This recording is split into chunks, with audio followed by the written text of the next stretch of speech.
is shining, shining, nice and bright, bright. The birds are chirping, chirping, and I'm ready to fly.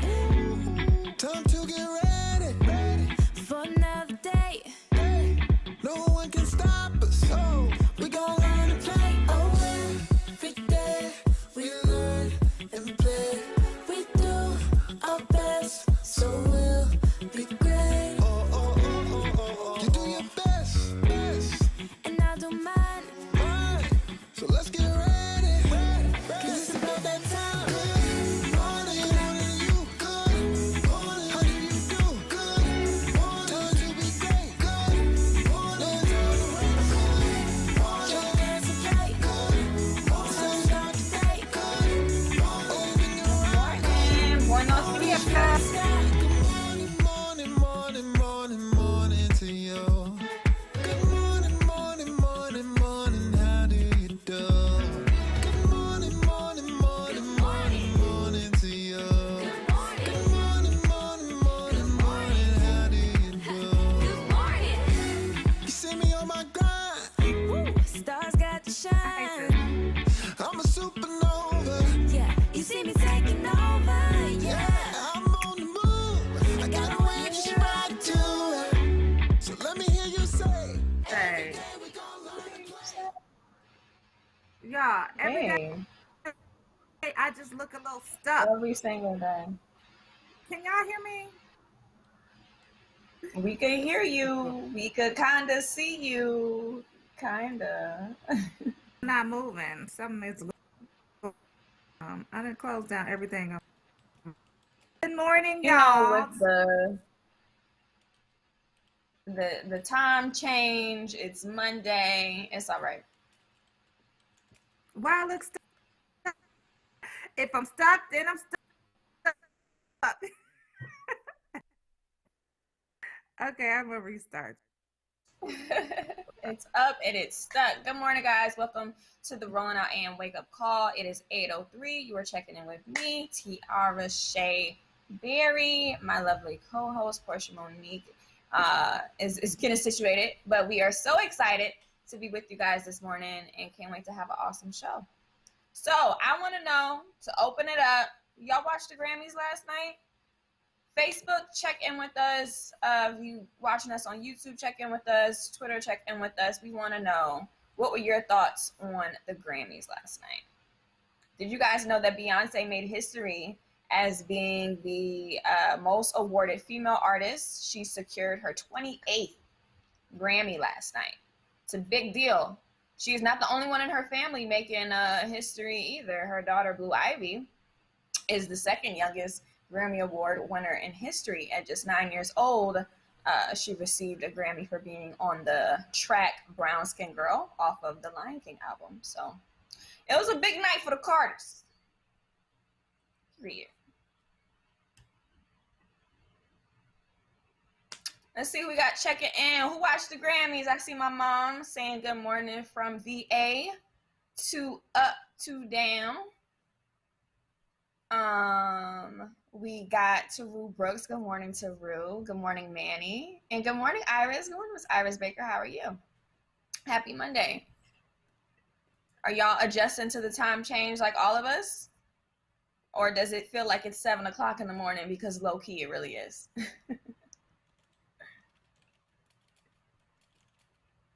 Let's see, we got some scrolling credits at the bottom of some other winners last night. Ledisi won her very first ever Grammy for R&B performance, which was a big deal. Did you guys know that crazy Kanye West, he won a Grammy for Best Christian Album? Now, I will say the Sunday Service Choir album is a really good album. I listen to it very, very often, and I do get, touched and I feel the spirits, but it was just interesting to see how Kanye West, of all people, won a Grammy last night for a Christian album. Big deal. Also, Megan Thee Stallion, she won for Best Rap Performance. She also is only the second female rapper after Lauryn Hill to win for Best New Artist. Back when, Lauryn Hill secured the bag years ago, back in the 90s when she dropped Miseducation of Lauryn Hill. So that was a big deal. Megan now has 3 Grammys, which is a very, very big deal. Also, shout out to Nas. Nas won his very first rap album. Long overdue if you ask me, right? But yes, Nas finally secured his own Grammy with his album King's Disease. So yeah, really excited show for you guys today. We're going to talk about some of the looks that we saw at the Grammys. We're going to talk about Megan Thee Stallion's reaction to having Beyonce herself, the queen, on stage with her. And we're excited to talk about it. So as soon as we find my co-host, we're going to dive right back in. Checking back into Facebook right now. Manny says he's still struggling a little bit with the time change. Trust me, I know, okay? Y'all know today I did my hair. Hey, good morning, Manny. Hey. We missed you last week. Where you been? You and Tiara. But Manny, where was you at last week? Because we was looking for you. Where been? I don't know. But I'm back, y'all. Sorry about that. Technical difficulties. What I missed, Tiara? I'm still choppy. You ain't missed nothing much. We just chit-chatting with the family over on Facebook, talking a little bit about what we saw, what we found out about the Grammy wins last night. Because, you know, I didn't even watch it because I don't have cable, but I saw clips. Yeah, so I didn't watch it either. However, Carlos Scott from Envision Marketing will be on today to give us the whole rundown about what happened at the Grammys, who won what, who made history, performances, et cetera, et cetera. Mm-hmm. I did hear that it was a record-breaking night for women, Black women, so Beyonce. to speak, in particular. Mm-hmm. Yes, yep, girl, Beyonce yes. got her 28th Grammy. That's a big deal, 28. But here's the thing, Tiara. So I was looking at it, and I was looking at some of the clips, and it was actual live in person. Like, people were there with their masks on. I thought it was a complete virtual experience, but it wasn't. No. Did you know that? People said we're starting to get our vaccinations. And you know, if you got your mask, wear your mask. If you got your Moderna or your Pfizer or even your J&J, pull up. People just want to see each other at this point. But I was shocked to see you know, people there. It seemed like a very intimate, small audience, but nevertheless, It was a very intimate, close up together experience. But I mean, I might risk going outside if I can go sit by Beyonce and Jay-Z. You know, I do that anyway, going to the supermarket. So yeah. Okay. B&J was there. They was representing. They said, let me tell you something. We're going to show up for our daughter who did win, but I don't want to give everything away. Carlos is coming on, but Blue Ivy did win a Grammy. Yep, second youngest in history. 9 years old. Yeah. So anyway, he'll be on at 8:45, y'all. But y'all do sing in a ticker some of the people who won, so hallelujah for them. Let us see. Yep. I do want to talk speaking about of hallelujah. Go ahead. Oh no, continue. No, I was just saying. Speaking of hallelujah, you know, Kanye won last night. I know. We best Christian album. I know we reported on it on the Wine Up, and my co-host was like, "Leave him alone because that album was dope." I was just saying, Kanye West won again. I love Kanye. I do. I just, you know, I love him. And really, the album wasn't. It's like, you know how Kirk Franklin has Kirk Franklin, but it's really the melodies from heaven. He's not the one singing the whole time, and that's what I appreciated. It really isn't the what? And we're gonna get into Kirk Franklin a little bit later on, y'all, today with my report. But I was just saying how, you know, Kirk Franklin is leading the songs, but he's not the main singer. And with the Sunday Service album that won a Grammy, it wasn't just Kanye on every single song. It was great musicians, great instrumentals, and a lot of people that contributed. The Sunday Service Choir is a big group of people, so they deserved it. Okay, y'all, we're going to get into that and more as soon as we come back from the break. We will be right back. Iris, I seen your comment, too. She talking about not crazy Kanye. We'll be back, y'all. I don't think we're free in this country. For 100 years, you saw Black people menaced and targeted and lynched and beaten and brutalized. I think we're burdened by this history. You are obligated to do something to address that, or you become part of the problem. More people have to be willing to do that uncomfortable, inconvenient thing that justice requires for things to get better. We don't have to fear fairness. We don't have to fear equality. We don't have to fear doing the right thing.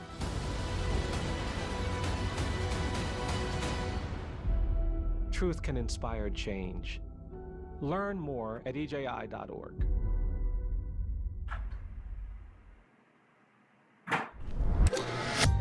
As a young girl, I just grew to love using power tools, pouring concrete, and doing things that were scary and loud, and yet I looked around and realized no other girls are doing these things.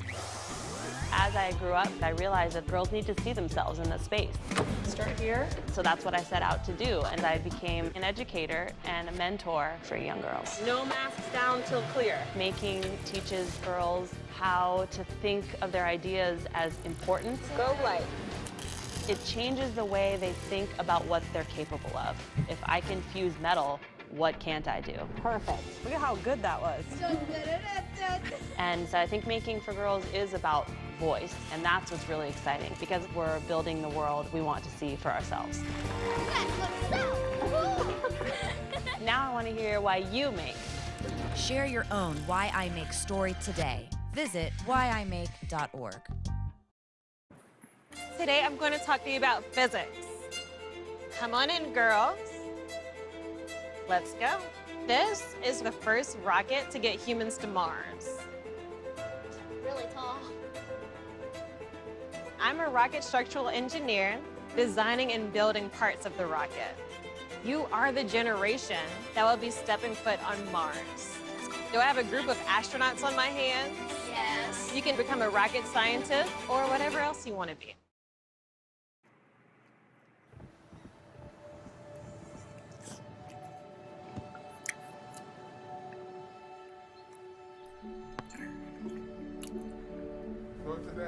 I don't remember how it started.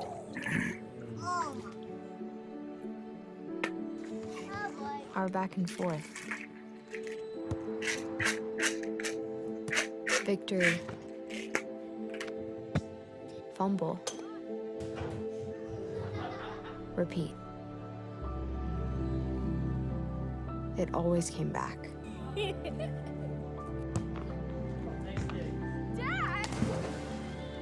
Okay, here we go, throw it! Yeah. You probably don't remember what you told me, That was perfect. but I heard every word. Nice.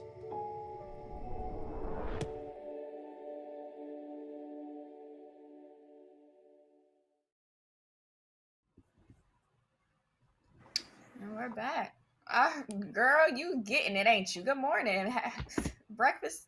Huh? I was trying to get it real quick, yeah. It's cool. Trying to give me just a little bit, y'all, because y'all know we be on here until about 10. It'd be early. Yeah, it'd be early. No shame in our game over here. Well, y'all, I got some tea to spill if y'all ready to hear it.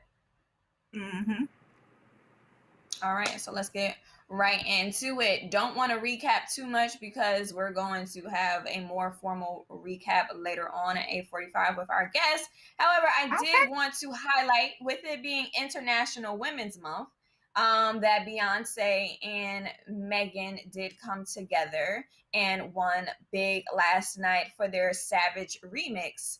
Did you guys know history was made in a couple ways? Megan, won her first Grammy. Not only did she just win one Grammy, she won 3 Grammys, one of them including Best New Artist, which she's the first female rapper to do so since Lauryn Hill, as well as Beyonce. She won her 28th Grammy, making her the most awarded female artist of all time. So they came up together. I don't think, as you can see from Megan's face, that she knew that Beyonce was going to be at the event nor come on stage with her. So just to see how embracing Beyonce is to, you know, I don't want to say the next generation, but it really is the next generation based off of Beyonce's experience. Both two phenomenal, talented female artists out of Houston, Texas, putting on big, winning best rap song.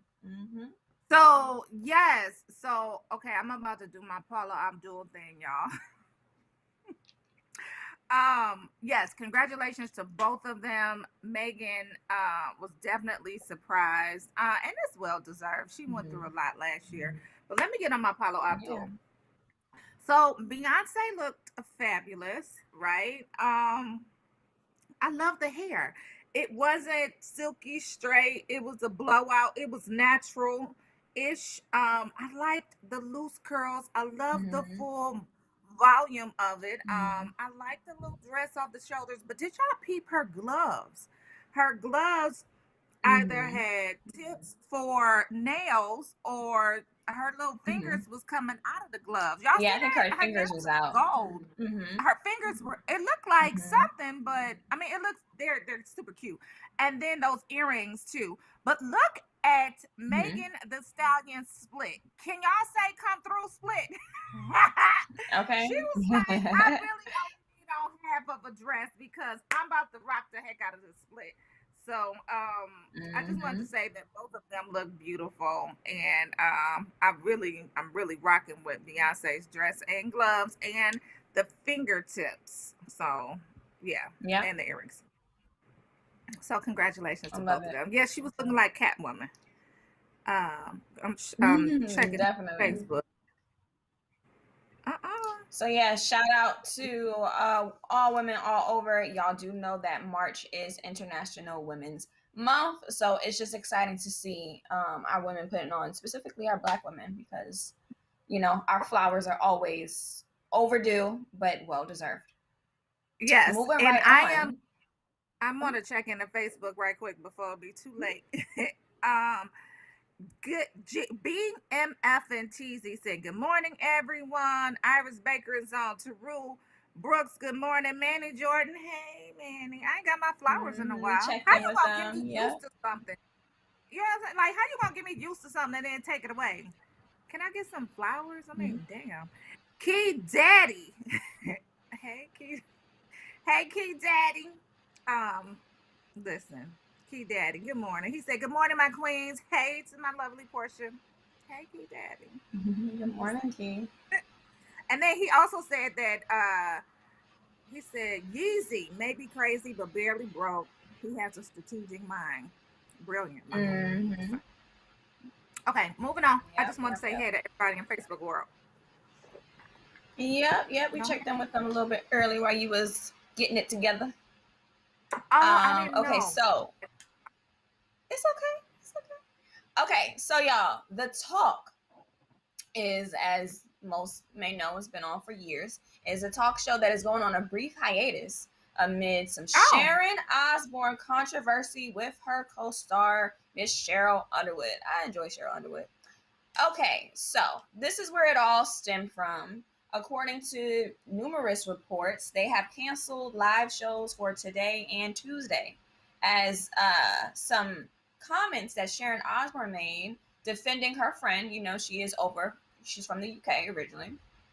She was defending Piers Morgan and then ended up having a heated exchange with her co-host Cheryl Underwood about it. There were a couple of episodes that mentioned, you know, the controversy and things like that. I do have a small clip from them having a conversation about what it means to actually think Piers Morgan is a racist, and why Sharon Osbourne can neither confirm nor deny that her friend is a racist. So we want to check out this video of Cheryl and Sharon having this conversation. Tune in.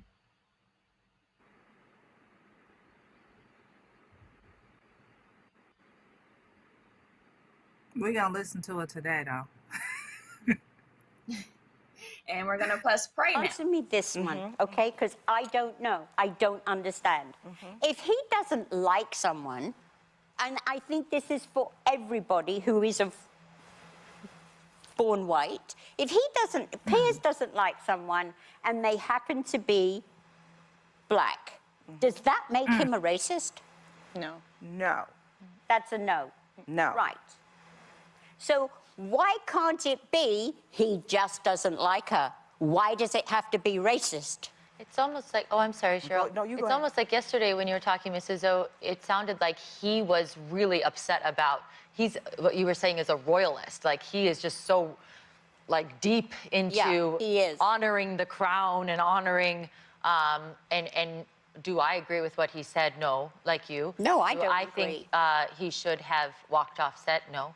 Do I think he should have sat there and listened to his other co-hosts like we're doing right now and having a conversation and learning from each other? I think that's what evolution, corrective evolution is about.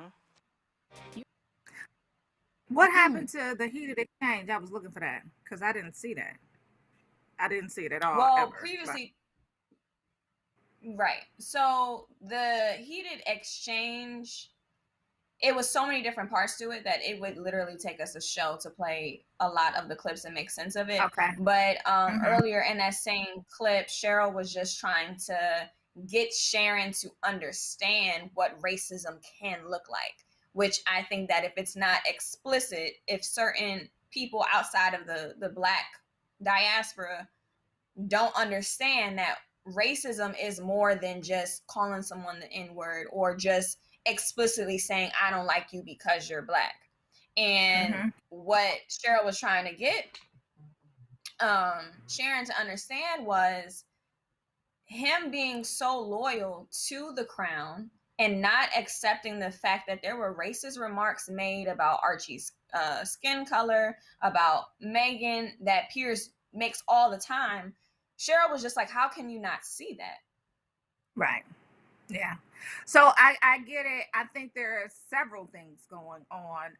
Number one with Sharon. So I did hear bits and pieces of what was going on with Sharon, but Sharon, she was just being tone deaf, right? So she wasn't really paying attention to the situation at hand overall. She was more in tune with taking up for her friend, right? So she probably didn't want to feel like somebody who betrayed her friendship with Pierce Morgan. So she felt like she needed to defend him. However, she should have just stood down on this one because it was more to it. And what ended up happening afterwards, we saw a clip of Pierce Morgan talking about he actually dated Megan once and put her in a cab, and something happened where the cab that he put her in took her to another party and she ended up meeting Harry. And so it just sounds like, despite him being married, that part, but it just sounds like his ego is bruised a lot, and you get that with men with money. You get that with men, period. I'm not gonna say with money or celebrity or whatever, but it sounds like his ego was bruised a lot, and he developed this hatred towards her, and he can't control it. And maybe had he controlled it a bit, he would still have a job. You know, he would still have people that were rooting for him, and et cetera, et cetera. And he's a man. When your ego is bruised, a lot of the times you can't take it, and that's what ended up happening. So, definitely. And Miss Sharon, in lieu of them taking a break today and tomorrow to, I guess, sort things out over at their show, has issued a public, which sounds more so as an apology. I'm going to read a little bit of it. She puts on Instagram, after some reflection, after sitting with your comments and sitting with my heart, I would like to address the discussion on the talk this past Wednesday.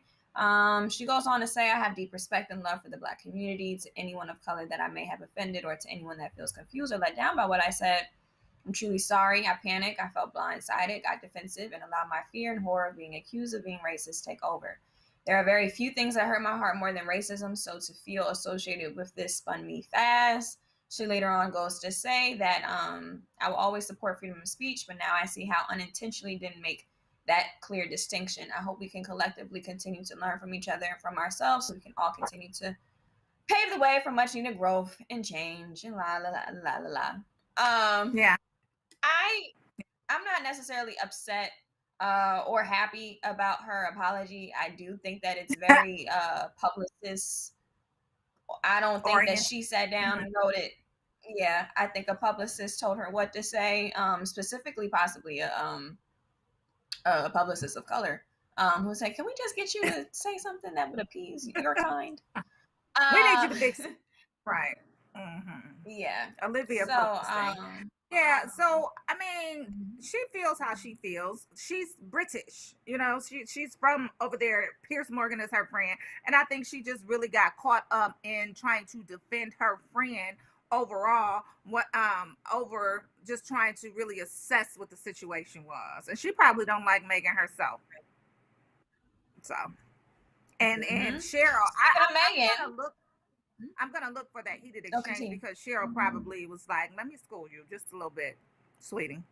I hate when people call me. And a little bit earlier in that same clip, Cheryl did, tell her, but Cheryl was definitely trying to be friendly in that conversation. And if we have time, we could go back and pull that part of it. But it seemed like Sharon felt attacked when Cheryl should have been the one who felt some type of way off of Sharon's comments. I definitely think it got spun in a different direction for those people who like to play those mind games. Like, oh, I'm going to say something wrong and then I'm going to play victim. So, it is what it is. Speaking of Megan, though, she's just continuing to make headlines and just take over all of our minds. It's giving Trump vibes, if you ask me. And the reason why I say that is because Megan is considering running for office, and not just any office. She's been in discussion, reportedly, networking with Democrats for the 2024 presidency. So she's already networking with senior Democrats to help her ambitions to become the first U.S. female president. She has not made a lot of statements regarding where she stands on it at all, but as we know, she is a lover of public service. She does a lot with her husband, the Prince Harry. So currently she is the Duchess of Sussex. However, if she does decide to run for president and become president, she will have to forfeit her title of the Duchess of Sussex, which I'm sure they want her to do that anyway over there. Yeah. But one of the reasons why is because her American citizenship, as well as being the Duchess of another country, especially the country that America broke away from back in 1776, is conflicting. So she would have to resign to become the president. Understandable. And I'm pretty sure she doesn't have an issue with it. She said, "Y'all can have this title." Bye. But yes, check out the story. There is a story on rollingout.com. Our own First King James wrote the story. Hey, First King James. He'll be on a little later today at 9 a.m. to give us the sports report. So, yes. Yeah. And then we can ask him about the y'all getting along. That's my brother. Y'all getting along in the springtime, huh? Yeah. That's my brother. That's my brother. Love it. Let's keep it going. All right, well, let's keep it going. Speaking of families and family drama, as you know, with King James being your brother, sometimes you do go back and forth with your family. And we have seen that evidently with Kirk Franklin and his family. So his estranged son, Carry-On Franklin, who is actually 33 years old, I want to say a grown man. Grown A-S-S man. Grown. I'm sorry. Yes. Go ahead. Grown. And I'll elaborate on why we have to emphasize his age, because his father, Holy Spirit filled Kirk Franklin, was not seen in the best light after his son leaked a phone call conversation. We do have a clip of this conversation. I am not sure if this is the censored version, so hide your kids, hide your wives, because we're going to play this clip.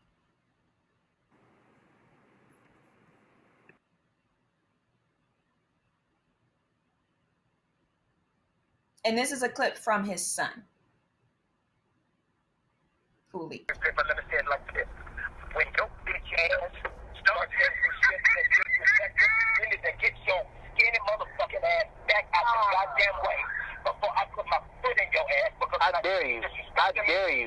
I dare you. I dare you. Shut the fuck up. I'm old. What's up?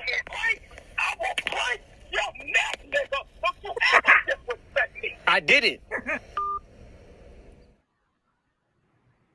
I'm sorry. I find it a little I don't know. It's laughable that a 33-year-old man would record his father and put it out on social media with ill intentions, because that's basically what he was trying to do. He was trying to set his dad up. He was trying to make everybody dislike his dad. He was trying to show his dad in a unfavorable light, and it didn't work. We don't care. Handle yours, Kirk Franklin. Yeah, put your foot on his neck, Kirk Franklin. I'm just saying he is 33. Like, if you have the nerve and the gall to talk to your parents like that at 33, you might deserve a foot in your neck. That's all I'm saying. You're 33. So Kirk went on to apologize. There was no need. Like, he grown AF. Yeah, we do have we want to play a snippet of the clip of the apology. So, let's see if y'all forgive Kirk, or if he even needs to ask. Many of you know I have an older son named Carrion Franklin. In May, he'll be 33. For many years, we have had a toxic relationship with him as a family. We've tried for many years through counseling, through therapy, to try to rectify this private family matter. Recently, my son and I had an argument that he chose to record. I felt extremely disrespected in that conversation, and I lost my temper. And I said words that are not appropriate. And I am sincerely sorry to all of you. I sincerely apologize. I want you to know as a father that during that conversation, I called the family therapist and got that therapist on the phone to try to help. He never played that part of the recording. I'm not perfect. I'm human, and I'm going to make mistakes, and I'm trying to get it right. Please keep me and my family in your prayers. Yeah. Yeah. He innocent. He didn't have to. He did. He innocent. Right. Listen, there's nothing you can do or say, carry on, to make us dislike your dad. Like, he is melodies from heaven. Stop. And some Christians though were upset. Those Christians who think that they've never done anything wrong, who've never farted, who've never done anything. Yeah. They just don't do nothing at all. They just smile and go to church. Definitely were upset at Kirk, and I think that you have to understand that we are all works in progress, So could Kirk have used a different choice of words? Yes. Who cares? Was he heated up in the moment? Yes. However, he did say, I called the therapist. I've been dealing with this problem for 30 years with my son. He's grown. He's not no little boy anymore. They're two grown men going at it. Let me tell y'all something. Whoever was upset are the people who don't have kids. Those are the people who are upset because they've never been put in a situation where you have to talk to your kids like that. And sometimes those choice of words are very necessary because sometimes they don't hear you. And I might be speaking from experience and I might not. I don't know. But at the end of the day, it was perfectly fine. It was a private family matter and they should have dealt with it privately. But carry on. Who is 32, about to be 33 in May, felt the need to record the conversation and put it out because he was trying to be malicious. That is not good, sir. Oh, I'm not gonna say what producer TJ said, but it was basically a chump move. It was a chump move. Like, you can't say anything to make us hate your dad. We love your dad. You don't want to hate your dad. Y'all need to work on that. Mm-hmm. You might need a foot. And regardless, airing out family laundry is just something that it's just unnecessary. As much as we go at it with our parents or family drama, I just think a lot of times it's better to keep that in-house, especially with such a public family and especially with the, perception that Kirk Franklin, not to say that because he's a gospel artist that he needs to be uplifted up in a certain way, but I think his son knew exactly what he was doing when he was, posting that and showing his father in that light, and he wanted to amplify the fact that, look, this is who y'all love and this is how he treats me. And I don't think it really went in his favor, because I feel like had his son been 10 years old or 12 years old, it would have been a different conversation about 16 parenting maybe, and how you talk to your child. 18 But when you're maybe, in your not 30s, 33. when you're, it's just a little bit different. Yeah, so Facebook is checking in. Iris said Kirk Franklin is human and his son probably deserved to be cussed the hell out. I agree. And Jules Vicente Oliver said everybody is with Kirk. Like, we're with Kirk. So I do want to know, is that his son with his wife, or is that his son with someone else? Because 33, that's not his son with his wife. He actually got one of his girl's friends pregnant when he was like 16, 17 years old. So, you know, that has a lot to do with it as well, because Kirk Franklin had not evolved to the Kirk Franklin that he is today. And, you know, sometimes older children who see a lifestyle change or see the happy family with his dad's new family, that could all contribute to his feelings and emotions and why they need therapy. Because he might feel like the black sheep because he was there in the beginning, and now his dad has, I think, 3 more kids with his wife, Vanessa, and they're happy-go-lucky while this son is going through it for whatever reason. Yeah, so his sister jumped into the conversation and she basically said, let me tell you something, brother. You were fed with a complete silver spoon. Stop it, please. Just stop. So I'm in agreement. Like, stop it, please. I didn't know my mic wasn't plugged up. So yeah. Okay, let's go. Let's move on before our guest. We also, last but not least, we want to give a shout out. It is still Black History every single day of every year. And on today, March 15th, back in 1999, Maurice Ashley, a Jamaican immigrant, became the first Black chess player to earn the rank of International Grandmaster. It is the highest designation made by the World Chess Federation and is only handed out to a limited number of players worldwide based on their aptitude. Once it is given, it's their title held for life. So Maurice Ashley is still currently the International Grandmaster, and he will hold that title as long as he lives. Shout out to him. Oh, shout out to him. 1999? Yeah. Good for him. Y'all better play chess. Chess is good for your brain. Stimulation stuff. My son, he was really good. So, you know, stuff happens. My older son was really, really good at it, and they would go on the road and do tournaments and play at the DIA, Detroit Institute of Arts, and he would win. And I recall, and I know we got to move on right quick, but I recall one time that he won. And it must have been, I think my youngest was 6, 7, 8. So he must have been 8 at the time. And he won, but he won 3rd place. And my son, my 6-year-old, was like, you know, Mama, that's good. He won, but he won 3rd place. I said, don't do that. Don't do that. He was like, he won, that's good, but he won 3rd place, Mom. Like, it was only 3rd place. I said, don't do that. Anyway, he was good. So okay, moving a winner is a winner.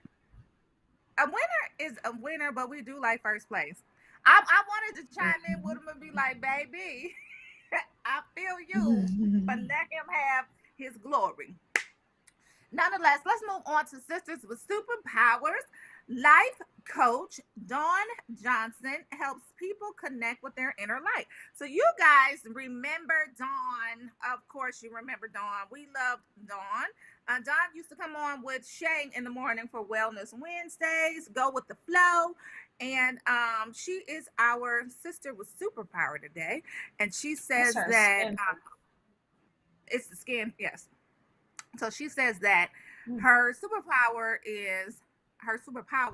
are energy, nurturing, joyful spirit, being a Black woman and a mother, the ability to guide you and to your own inner healing, unshakable confidence, innate ability to discern what is for her and what is not for her, manifesting what she desires, femininity, and the ability to be vulnerable. That is definitely an ability. But shout out to her. She After 20 years of being in corporate America, she decided it was time to do what she does best, and that's motivate, mentor, and help people to connect with their inner light. As a John C. Maxwell certified coach, life coach, she helps others define their purpose. So kudos to her for being today's Sisters with Superpower.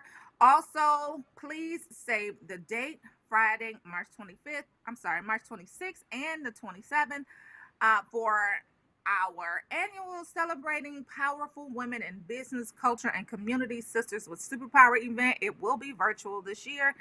And you guys can register at peaceandpurpose.co. That's www.peaceandpurpose.co.co. It is brought to you by Lowe's, Penguin Random House, as well as Seagram's Escapes. Go register today. It will be quite the event, and we're definitely looking forward to it. On Sunday after the event, we're going to have our Rolling Out Book Club with the Black Book Brunch, the first of many. Baby Smith is going to be joining us on that Sunday to close out our Sisters with Superpowers conference. You can register at rollingout.com/books, and it's going to be a conversation with pop culture critic Esau Harris, our very own from Rolling Out. And we want you guys to join us as we celebrate Bevelations. It's the debut memoir from Bevy Smith, TV personality and author. It's going to be, can we say Liddy still? Can we say Liddy still? Just go with lit. Okay. Okay. Lit. It's going to be lit. So y'all go register. Rollingout.com/books. Also register really for Peace and Purpose. Peaceandpurpose.co. www.peaceandpurpose.co. Shout out to Dawn Johnson. Dawn, if you in the audience, I thought I saw you earlier. But hey, girl, hey, we miss you. So, congratulations for being today's Sisters with Superpower. And now we are waiting on our guests to come in. But you know what? That event is definitely going to be great, Tiara. I am working with the Seagram's team with bringing cocktails and conversation. That's going to happen on Friday night, March 26th. I don't know why I want to say the 25th. The 25th is actually Kathleen's birthday. Hey, girl. Hey, if you out there. Oh, hey, happy Kathleen. early birthday. Hey, Latrice. Latrice is on.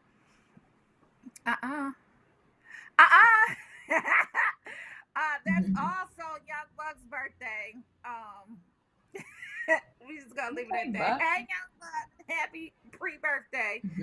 And it's also the Queen's birthday, Aretha Franklin.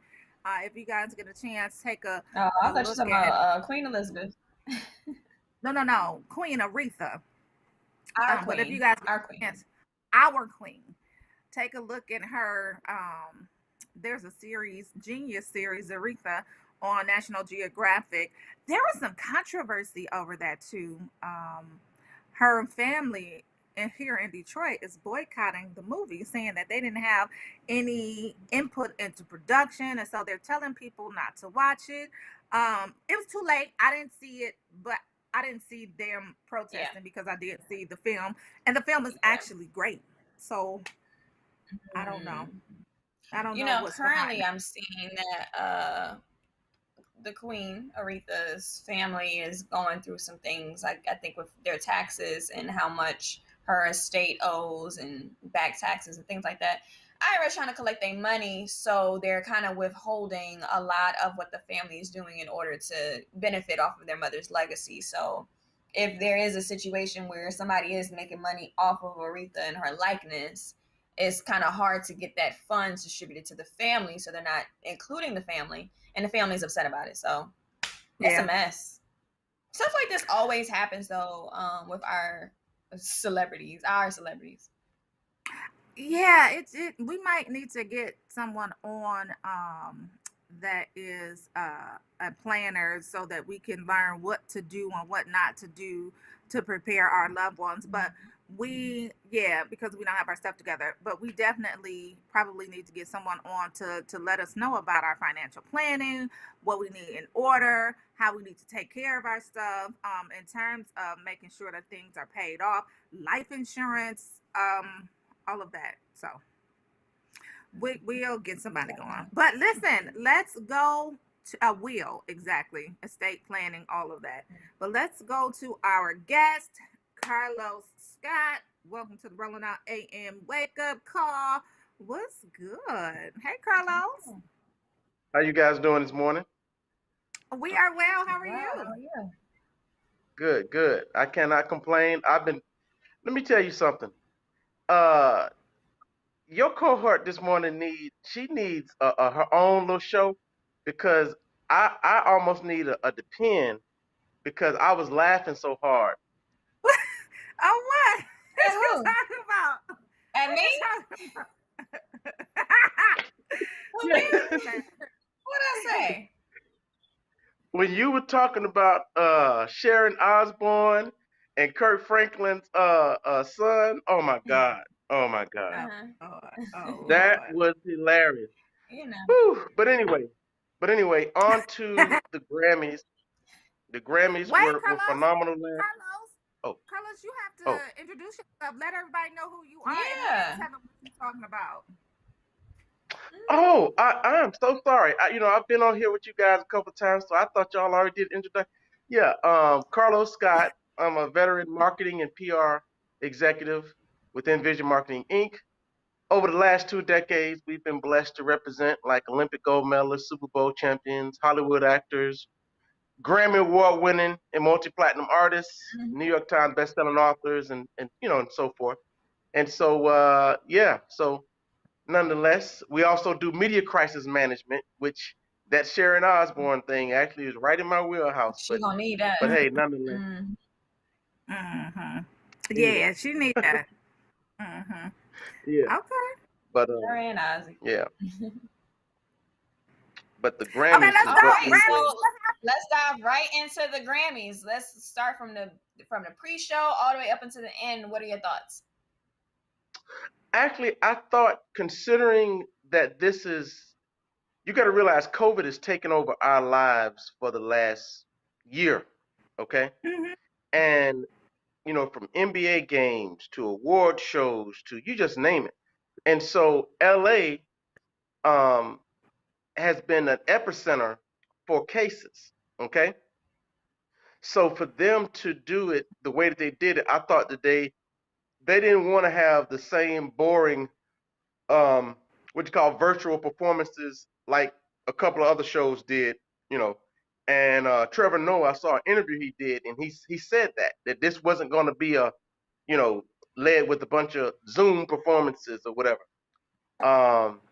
And so, but let's get right on into the nitty gritty with some of over the last few years, the Grammys has been kind of controversial, especially for a lot of artists, specifically Black artists, who feel like their talents haven't always been as well received.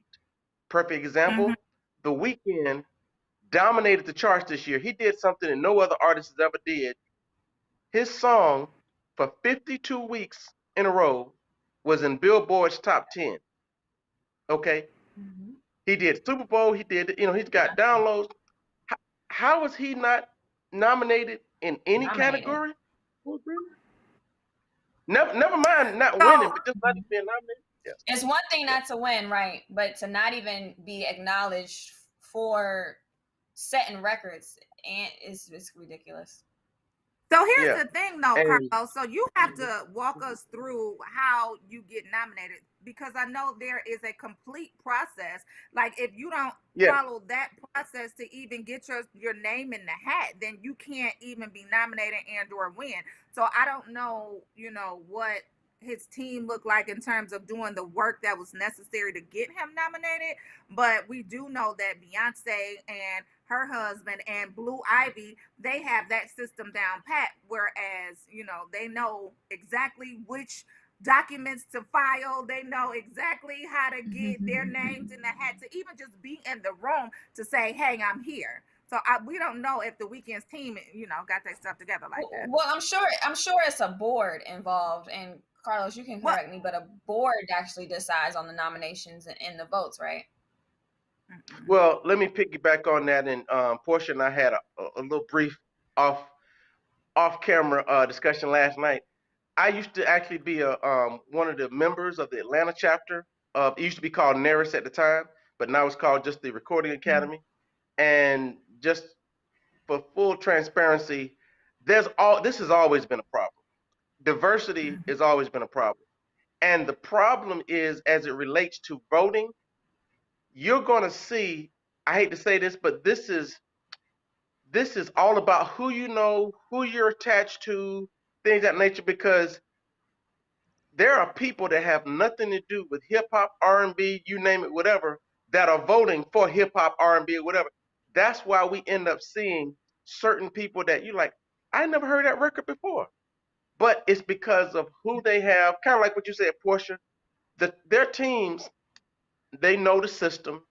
They're voting members. First of all, you got to be a voting member. If you're not a voting member, then you don't have any say so, whatever.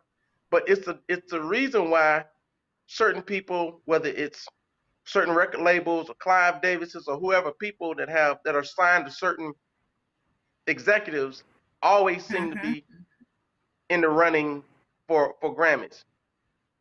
And if we're just going to be perfectly transparent on here on Rolling Out, I applaud you guys for that. It's hard as hell as a black artist to get them white folks to vote for you when they don't know you, and if you don't have anybody that looks like them on your team. I'm just gonna be fully transparent about that. And so what happens is, for example, Nas won his first ever Grammy last night. Yeah. Now, Nas is considered by a lot of people, top 5, at least top 10. Greatest of all time. How is he just now winning a Grammy? And so, but Milli Vanilli has 2. Don't do that. Right. I'll talk about people, Carlos. Yeah. But on a positive note, the longtime president, chairman, CEO, he stepped down, and as of last year, they have new leadership, and because of that, I feel like that is going to help things in a great way. Harvey Mason Jr. is a decorated, music producer, songwriter in his own right, and I love what he's done already. He didn't waste any time. He hired some key executives, especially, black people and other people of color and women, specifically Felicia Butterfield Jones. Yeah, she's probably one of the most preeminent diversity, equity, inclusion executives in the game, and she came over from Google, and I think one of the things, you got to be able to fix these type of situations from the inside. You can't fix it from the outside. And I look at what they did. Like, if you look at that show last night, let's just be real. There was a lot of black and people of color on that stage last night, starting with Trevor Noah as the host, okay? And then when you look at all the, and not just black, but people of color, because, Bruno Mars, he's a lot of things, but he ain't black, but we love Bruno. Anderson .Paak, him, and that Soul Sonic, that song is fire, okay? And for them to do their little, their little Twitter plea to the Grammys, hey, and it worked. Now on the other side, you had, Megan Thee Stallion, Cardi B, Lil Baby, DaBaby, the country and western. Yes, and you had Anthony Hamilton. You had, let's get real. I'm trying to think. That's probably the most black people that I've ever seen on that particular stage and that particular show in one. Just to be probably honest. And even with some of the free stuff. But anyway, what was your let's question? Get to some of the. I love. Go ahead, Tiara. I'm sorry. No, I was just saying, I love how you even commented, and just thinking about it a little bit deeper. I feel like it's interesting how we see all of these, you know, amazing artists. And there were some artists that I saw that I thought should have won. I thought Chloe and Haley were well deserving for their 3 nominations, and they're Beyonce's artists as well. So it was sad that they didn't receive anything. However, they're only 22 and 19 years old, so they have time.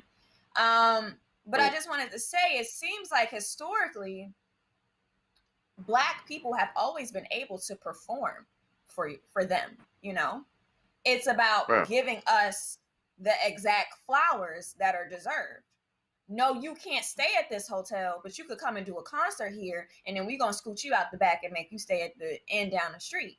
And I think that as we look at how music has historically been marginalized in our favor because we just got that sauce, we have to be as equally acknowledged in our awards and accolades as we are seen performing for viewership, because the Grammys did have a great night in terms of viewership. It was good to see Beyonce come on stage. It is interesting to see how Blue Ivy gets an award.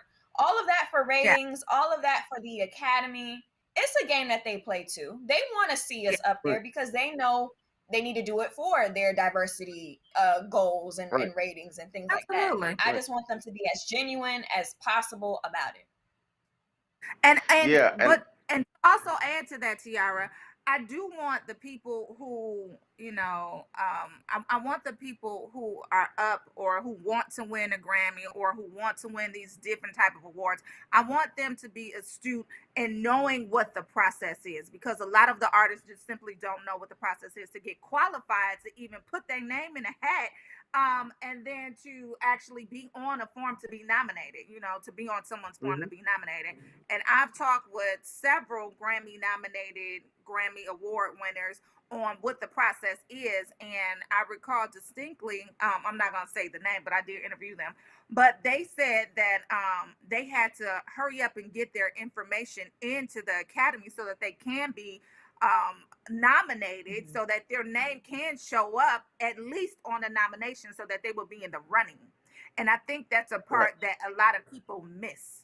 And so, you know, we'll sit up there and we'll be upset because our favorite artist wasn't on there, but did your favorite artist know what the process was, and did they follow the process, and did they actually go through to get on the ballot to be nominated, because it is an entire process. Right, and that's part of what I was saying earlier. Yeah, that, you know, because you gotta have people on your team that are part of, that know that system and know how to work it well, because otherwise, and then even some of the categories just did not make sense in our categories of, it's like, who is that person? And so you know, but Beyonce made history last night. Go ahead. Beyonce made history. Oh yeah, Beyonce made history last night, and I don't want to gloss over that by any means, because this is, somebody was telling me, like, this is the year of the Black woman, and you know, personally, I think every year is the year of the Black woman. But nonetheless, I do feel like what she did last night, when you're talking about people like Prince, Michael Jackson, Stevie Wonder, Whitney Houston, Mariah Carey, and that Beyonce has more Grammys than any other male or female, them, that you cannot poo-poo on that, and that she has, kudos to her. Kudos to her. That's a Black queen. I don't care how successful and whatever people about the Beehive and all that. That is kudos to her, because she's one thing we all gotta agree. She doesn't rest on her laurels. She's a hard worker. You know. And and I like your selection of words. Doing herself.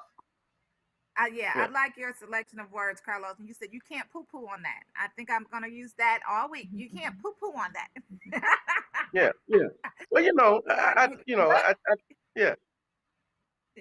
But Carlos, what do we do about certain artists who we feel like were deserving but just don't seem to be acknowledged, you know, consistently? Because I thought that for someone such as Jhené Aiko, who hosted the pre-Grammy premiere show, And she was giving out awards, and she was reading off the teleprompter, and she was nominated, I think, 3 times. She had an amazing album, Chilambo, was nominated for, I think, Album of the Year. She has a couple songs nominated, and she didn't win anything last night. So how would you even respond, just back to the idea of, yeah, you could come on stage, you could look pretty, you could perform for us, and we could even have you working, but we ain't gonna give you no Grammy. Well, that goes back to the process. Now, I'm gonna let you guys know how the onions, how the sausage is made. Okay. Mm-hmm. Let's just say Portia manages an artist. Okay, and he or she is a hip hop artist, R&B artist, right?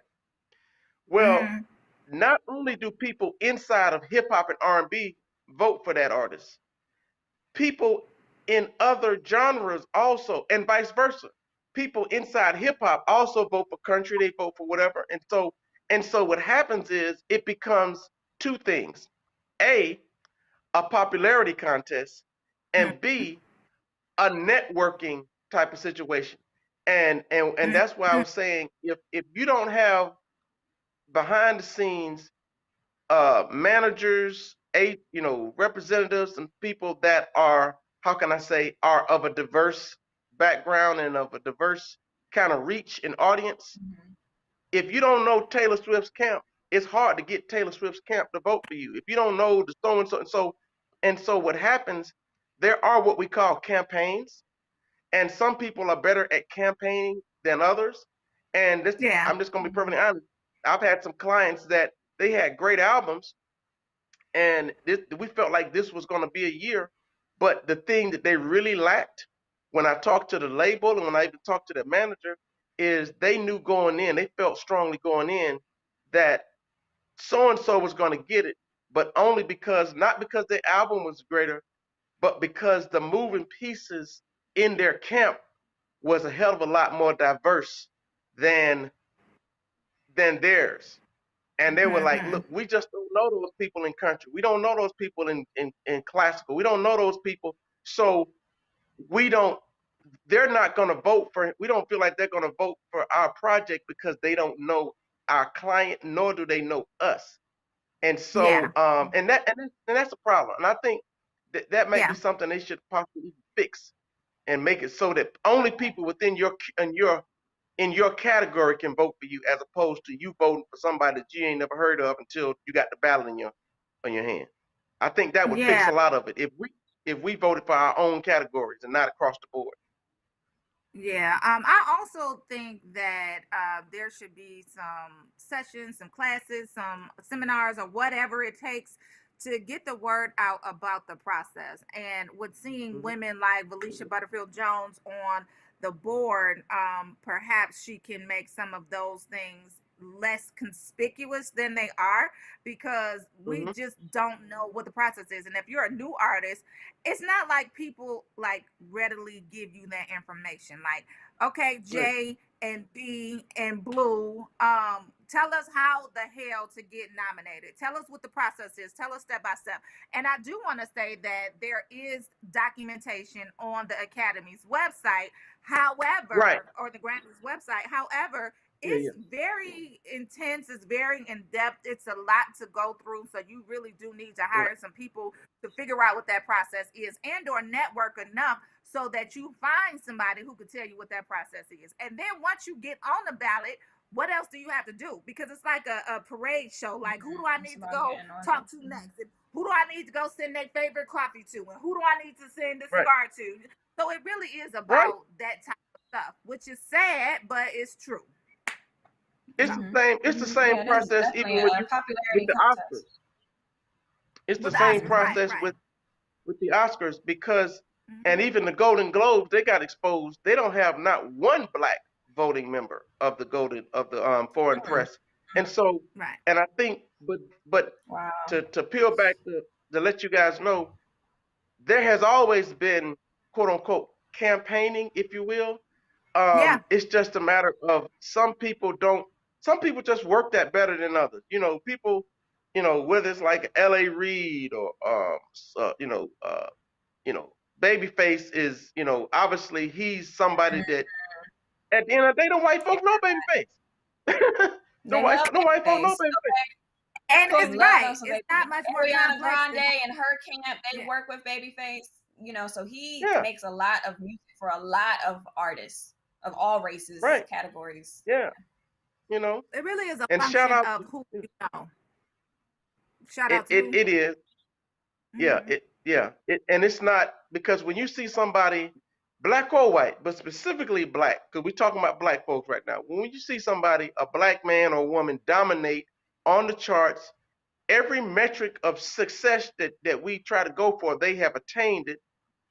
But when it comes to this small little caveat of this award show, they're gonna pick and choose and play politics. And so I think that has to, hopefully this new diversity, equity and inclusion panel that they have at the Recording Academy will actually address some of those issues, because going forward, but even internally, we need to do a better job at celebrating the BET Awards, at celebrating the NAACP Image Award, and celebrating our own awards, the Trumpet Awards, you name it, because it's like my grandmother used to say, we act like the white man ice is colder than the black man ice. At the end of the day, it's just ice. So celebrate our black, you know, I've used this even rolling out. You're not going to be on a Vanity Fair cover if you've never been on a rolling out cover, if you're black. Let's just be honest with that. And I can name a lot of, I'm not naming any people, but there's a lot of people that are now at a point where they're on Vanity Fair, they're on Elle, they're on whatever. But if we're really going to give credit where credit is due, it was the rolling outs of the world, you know, Essence, Ebony, and all these other black publications who gave them that platform first. And now they're at a place, and now, and I'm sure you guys can attest to this, now y'all can't even get some of them same people to, you know, and their white publicists, and we're just gonna be transparent, to even call y'all back. Change, yeah, okay. we over the way. They change their zip code and they switch up. But that is so true. And I hope, you know, going forward that we do see, you know, even the fact that Beyonce and Jay-Z came out last night, it was such a big deal for the Grammys. And I want to see, again, Beyonce's and the Jay-Z's and these other high achieving artists at the BET Awards again, at Essence Awards again, at NAACP Image Awards again, because it is important to show up for us the same way that we've shown up for you, you know? So I definitely agree and think that going forward, it's the artist's responsibility as well to show up for, you know, our publications and our award shows just as much as we advocate for them to get the Grammys and the Oscars and those super prestigious accolades. Absolutely. So let's get into some of these winners.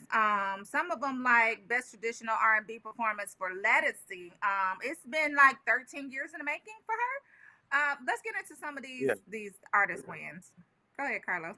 Yeah, go ahead. I think, you know, Lettucey, that was great. When I saw her, I love her. Her was nominated in one category. She was nominated like 1, 2, 3.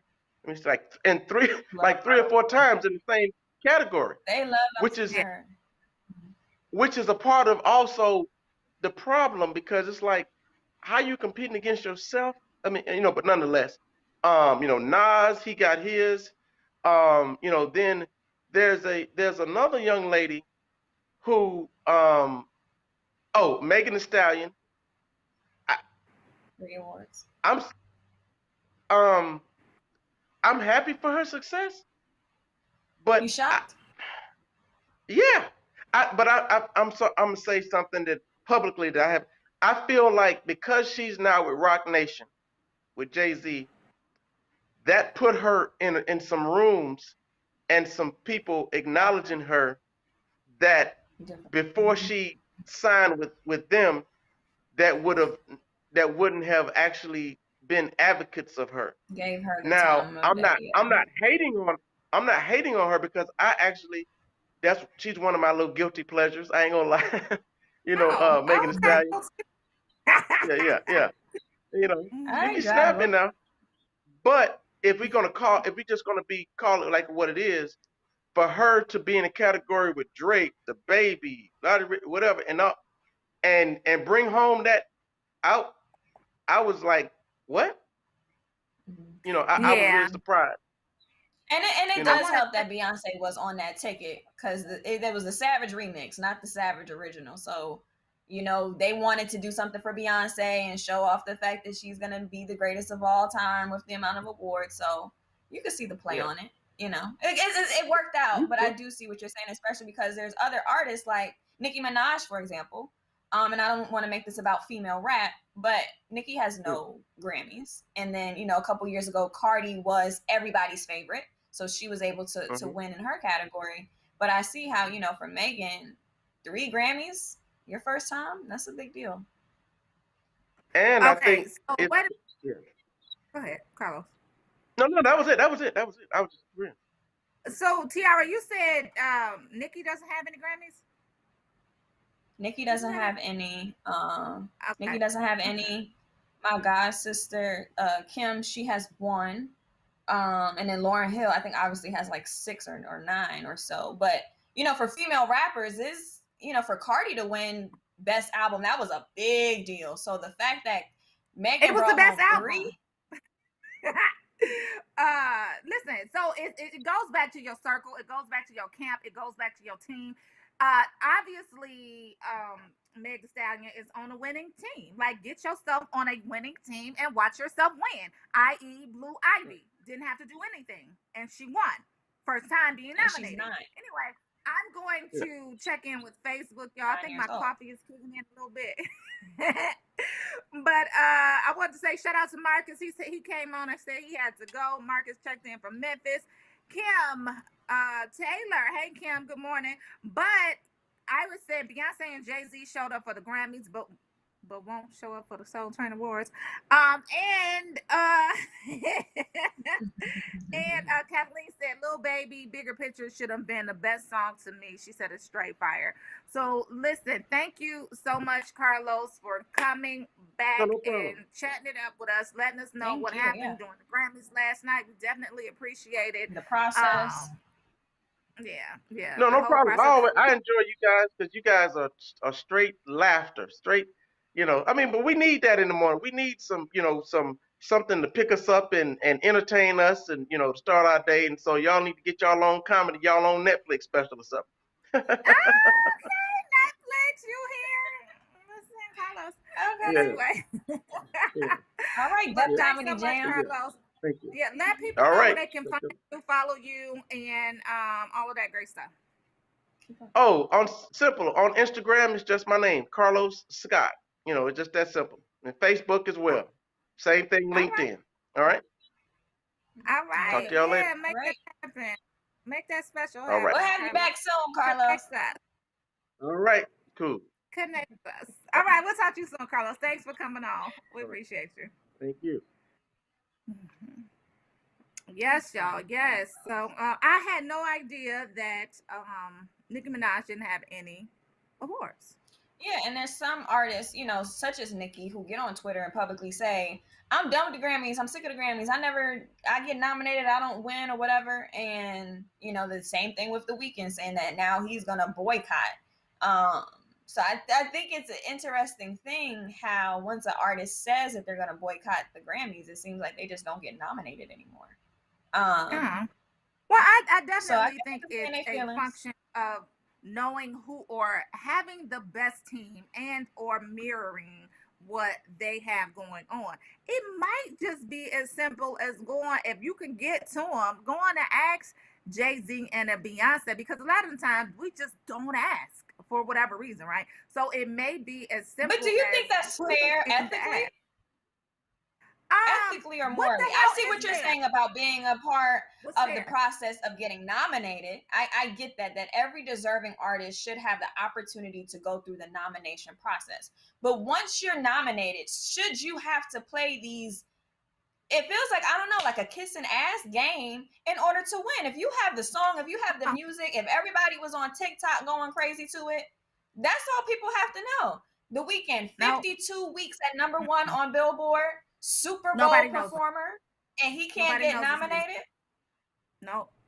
his team is not on point to whereas they're putting in the work. And like I was saying earlier, yes, you do have to do that if you want to win. Like the ends always justify the means.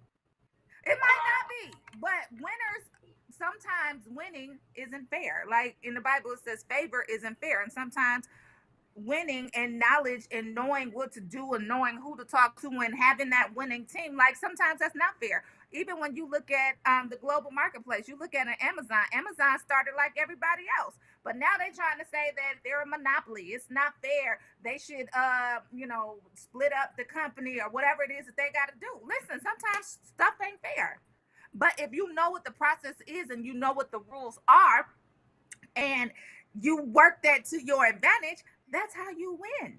Like if I was an artist, I would do whatever I could to get close to Jay-Z and Beyonce's team and say, hey, I need some help. Can you shed a little light on what this process looks like? Because you guys are the winningest couple in history, et cetera, et cetera. I think the process for getting nominated should be as clear and authentic as possible. However, I do think from an ethical and moral standard, the Grammys needs to rework how they go about giving out these honors, especially because you do see artists, and I'm not even the biggest Nicki Minaj fan. However, she's been on the nomination so many times. You have artists such as Nas, who's just now winning after 20 years, certain years or so. There's certain things that you shouldn't have to kiss ass to do when you have the talent and when you have a God-given favor. That's just like Diana Ross. You're right. Diana Ross had to get a Lifetime Never Achievement played by the Award, rules. but she never won a Grammy.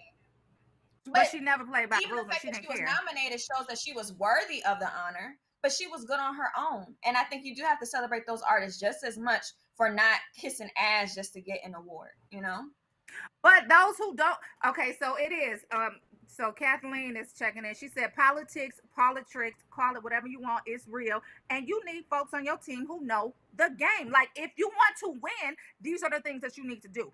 Whether it's moral, whether it's ethically sound, whether it's underhanded, whatever it is, as long as it ain't killing nobody, like, you need to know what the rules are so that you can work them to your advantage. And that's in every situation. That's in every situation in life, corporate, non-corporate, non-profit, like media industry. Like, you need to know what the rules are so that you can work them to your advantage or not. And if it's or not, you just don't win. I'm just saying. It is what it is. That you live long enough to know that you don't necessarily have to work hard. Like, working hard is like, yes, you want to work hard, but working smart is better than working hard. Yes. We see the chat. Yeah. Bring King James back. Hey, hey, King James.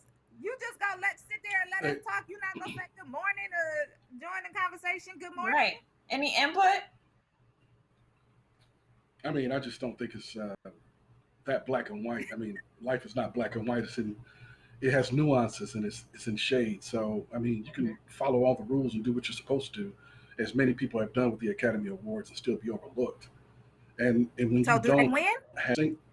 And when you don't have a single black voter on the Golden Globes, that is the reason for many of the conspicuous, oversights of artists in black movies.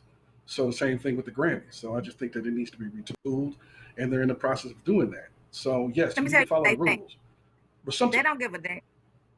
I'm just saying, y'all, listen, if you want to win, there are things that you have to do in order to win. Nobody is asking for permission. Everybody is asking for forgiveness. The Academy and the institution of the Grammys don't give a damn what y'all think. It's their rules. Well, I also think we're in a new era, though, of young people who get on Twitter and say certain things that we care more about the ethics and morals, I think, in this generation than most. Yeah, and I was about to mention that you're supposed to follow the rules and do everything that you're supposed to before Portia interrupted me.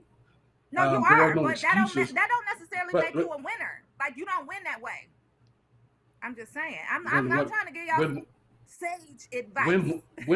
You don't win that way. Win what way? No, you're not giving sage advice. You're engaging in histrionics again. What I'm trying to say to you is there are rules and regulations that you must follow, and you should be attuned to what they are. The academy needs to be authentic and clear about what the rules are to everyone. Agree. But in spite of it, it happens. So it's not black and white. It's not black and white. That's all I'm saying. No, it's not. Yeah. It's very gray. But if you know the rules, it definitely helps. And if you're on a winning team, yes, it helps. Then well, good. I'm glad you changed your tune because that's not what you said before.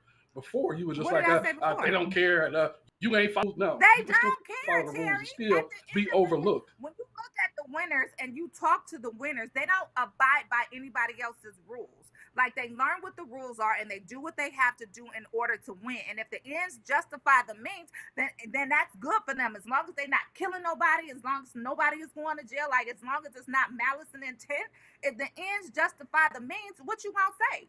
Oh, I broke a few rules, but I want my Grammy. Just saying. It's just about how you sleep at night. Because some people could do things and they sleep at night just fine. Me, if I do anything that I feel morally, you said Bernie Madoff. Look at a Bernie Madoff. He's in jail for 150 years. But I don't know how he's sleeping now since he got sentenced to 150 years. He lived his life. He lived his life, y'all. He didn't give a damn at the time. And when he was taking all them people's money, he slept real good. Real sound. And then he took all of the brunt. He let everybody go. Exactly. And that's the case when you want to win. Some people are not burdened with the conscience. So I mean that's just the way it is. I mean you have sociopaths in every walk of life. I mean think about who led this. I'm just trying to let No, you interrupted me. Stop. Pump the brakes, slow down, hit the pause button. I was about to say sociopaths as those who led this country in predecessors, Biden's predecessors. So that's what I'm talking about. So I wasn't even going to mention you, Portia. Please calm down. Okay, thank you. I told y'all my coffee kicked in. That's no excuse. We don't care. See, let's get to your report, Terry. Yeah, sure. Yes, of course. So, in terms of I don't know if you guys covered this already, but the gentleman, sports announcer in Oklahoma, who called the Norman High School girls team the N-word, he said effing N-word, and couldn't believe it. Well, now this man is now saying that his diabetes contributed to him uttering the N-word. Sugar. So you need a Snicker, huh? Yeah, sometimes with stuff like that, it just happens. No, that don't just I'm kidding. He said I'm kidding. I'm kidding. Okay.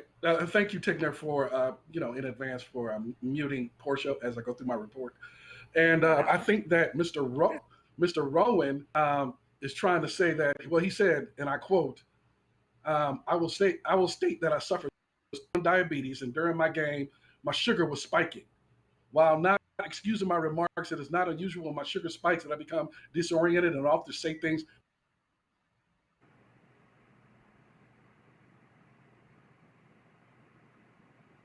Oh, hello.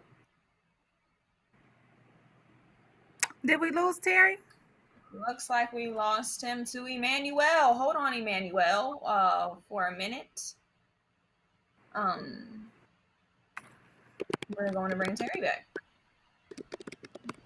But yeah, y'all, let us know in the comments, is it ever okay to justify it? Absolutely not. And you cannot blame anything on your diabetes, okay? It ain't that deep. I know you get in your feelings because your sugar spikes, it drops low, whatever. But that don't mean you can go Mike and call him the N-word. He is clearly a case of someone who doesn't have good PR, because nobody in their right mind would ever suggest to blame you calling someone a slur on sugar diabetes. Don't ever do that, y'all. Well, that's just. I don't think he would have a publicist anyway, because he's just a high school announcer, so that's probably just a little side job he got where he come and watch the kids play basketball and make announcements.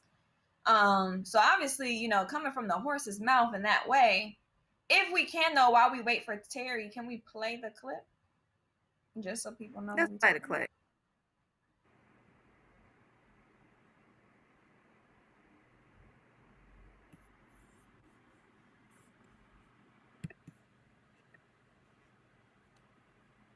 Or maybe we won't play the clip. Oh, I thought we was playing it. I thought we were gonna play it too.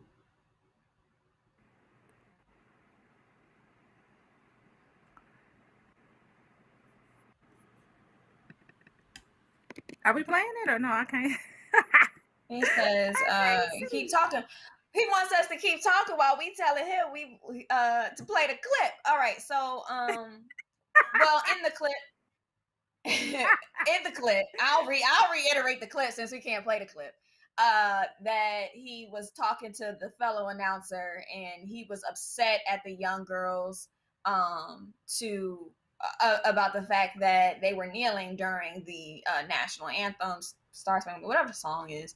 They were kneeling during the national anthem in support of, you know, the Black Lives Matter movement, whatever.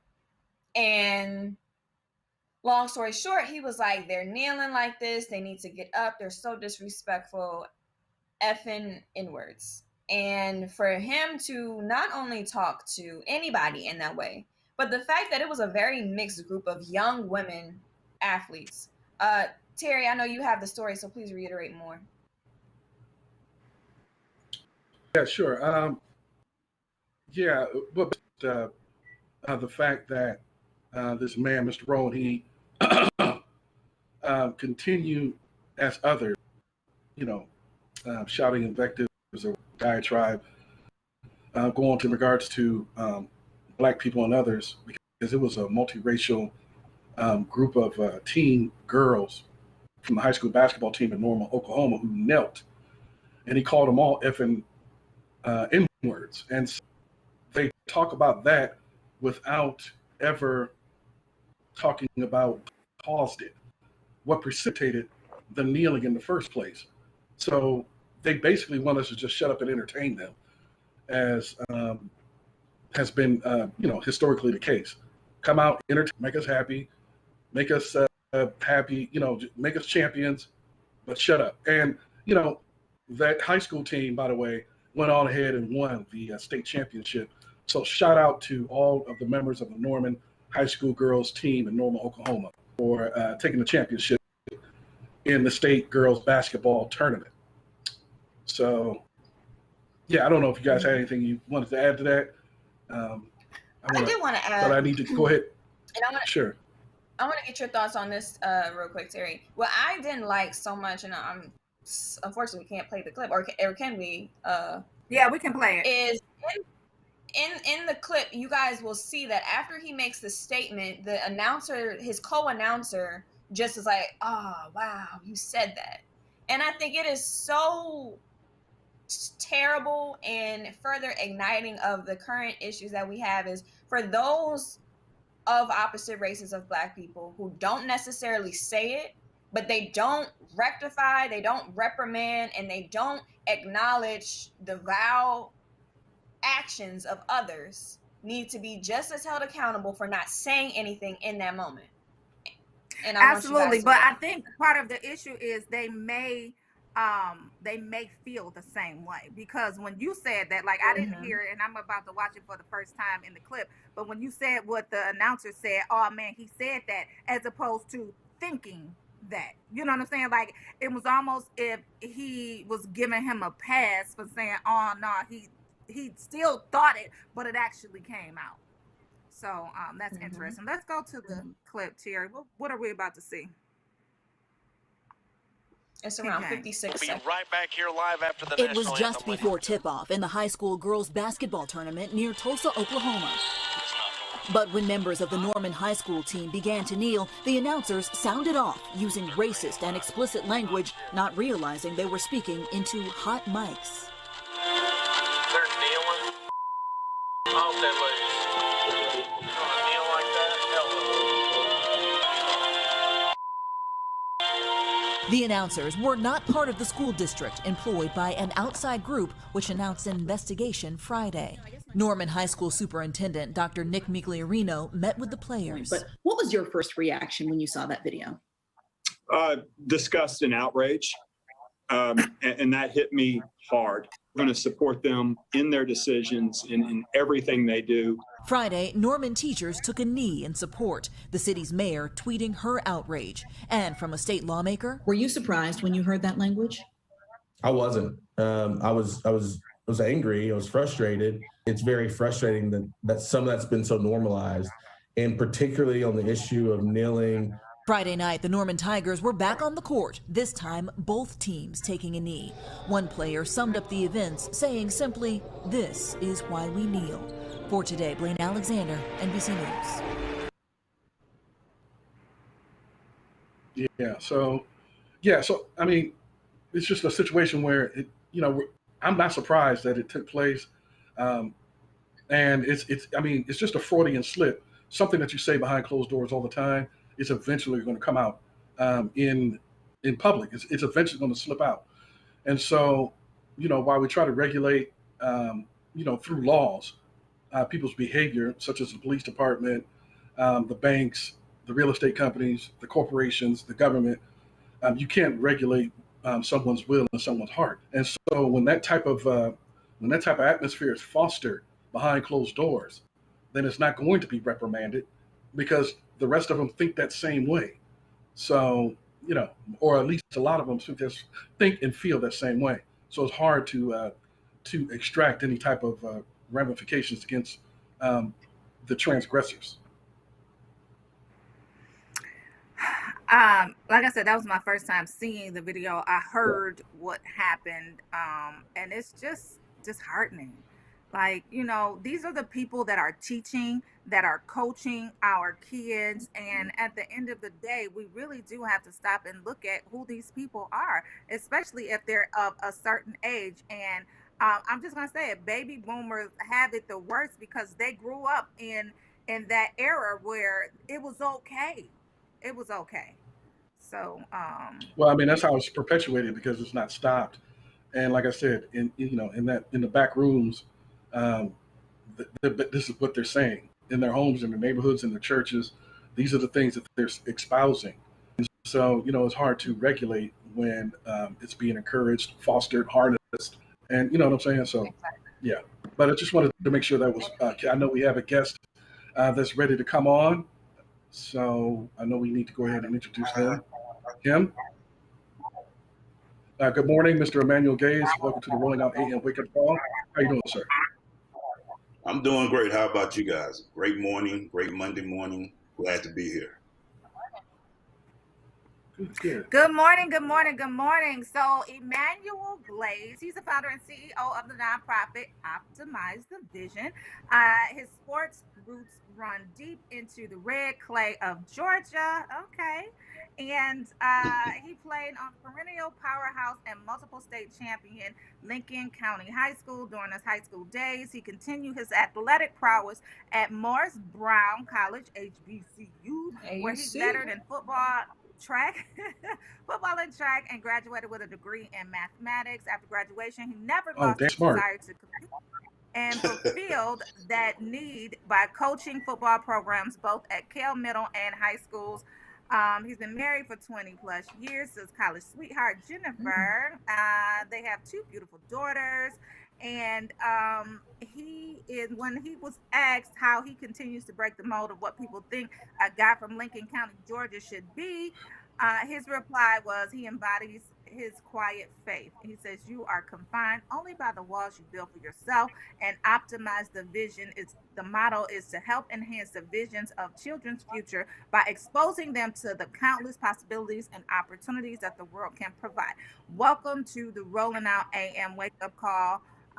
Let's get your opinions on what we just watched. I know you were backstage, so you probably heard what was going on with the kneeling situation. What are your thoughts on that as a coach and a CEO? Well, first, I think it's mighty funny that stuff like Ambien, if you listen to Roseanne Barr back in the day, and now kneeling and he said diabetes caused him to use these racial slurs. There's always something else besides their character that is showing this. It was abysmal. They always tell you when you're doing broadcasting, your mic could be or may be always hot. So be careful what you say. You know, it's always there. They always seem to. It's not like he's probably said it many times before. He just happened to get caught this time. You should never, you know, being a coach, you always want to allow your players, even though they, you know, play their game, you always want them to have that speech. That's what you try to teach to them and preach to them, freedom of speech. And you never want that to be harnessed. And for this announcer to say this was terrible, abysmal. I can't use any worse than that. And it was just sad. And I think, like we said, we try to find the excuses to say, oh, it was my diabetes, I didn't have enough blood sugar. Trust me, they eat well before those games, so they knew exactly what they were doing. He just got a hot mic, he got caught, and he now was trying to apologize for getting caught on how he truly feels. So it was, that's my thoughts. And so I believe that makes your, you know, nonprofit optimized division even more, you know what I'm saying, more important because of the fact that you're teaching people how to overcome obstacles and fulfill their dreams in spite of, and to navigate around particular, you know, obstacles that are in their way. So talk to us about your organization and, you know, some of the key objectives of it. Yeah, Optimized Vision, like we say, we're built to help enhance the visions of children or students. We call them visionaries through, we take them through events and introduce them to people to hopefully show them the countless possibilities and opportunities that the world can have. We started the program in January 2019 with the idea of taking middle school students around the city of Atlanta, around in neighboring areas, to multiple sporting events, to start off as sporting events. And in 2019, we went to things like the PGA Tour, tennis, college football, college basketball, and things of that nature. Until we also went to places like Patchwork Studios, CBS 46, with all the goal of introducing and showing these visionaries some of the things that are out there forming. At each event, we just didn't go to watch the game or go to an event and just stay there. We tried to introduce them to some people behind the scenes, to show them how this operation worked, to continue optimizing their vision, to show them how things work. Then in 2020, we started off, we did a couple of more events. We had the kids listen to the great Eric Thomas and things of that nature. But then COVID hit, and we had to go away from the live events, and then we created a virtual process called OTV Goes Virtual. So now every month, we have at least 2 individuals speak to our visionaries to tell them about, you know, things from being CEOs to being sports figures. We had Olympians on and things of that nature, because our goal is to continually show that we can put people that look like them. It is a minority program, it's a co-ed program, that look like them and who have came from some of their same backgrounds, that you can achieve as long as you have the vision. And that's our goal, is to try to optimize those visions. I see. I think it's key because sometimes I wanted you to define, and how did you come up with this slogan, "You are confined only by the walls that you build yourself." What exactly do you mean by that? Because I know that sometimes, especially young children, we're like sponges. We internalize external, inadvertently leave the hate, or even the people that love us in our own families, the limitations that they set upon us. So talk to us about this slogan. If you look at that motto, "You confined by only the walls that you build yourself," you will find and run into a lot of things that could prevent you from doing things. Like you said, you mentioned family and society. But that's what we're trying to do at Optimize. We're trying to show you more and do more with you, and show you some things that will allow you to see, to now allow those walls to prevent you from growing and building yourself. So we put that out there, we grow that around there. And a guy like me who comes from a small town, shout out to my town, Lincoln County, I'm able to do things that I didn't think were possible. And that's doing these events and creating this program. I've been blessed, went to Morris Brown College, shout out to the AUC, and just so happy to be where we are. But to not allow those walls to be defined, or to not allow them to hold you down, is something that we be working on.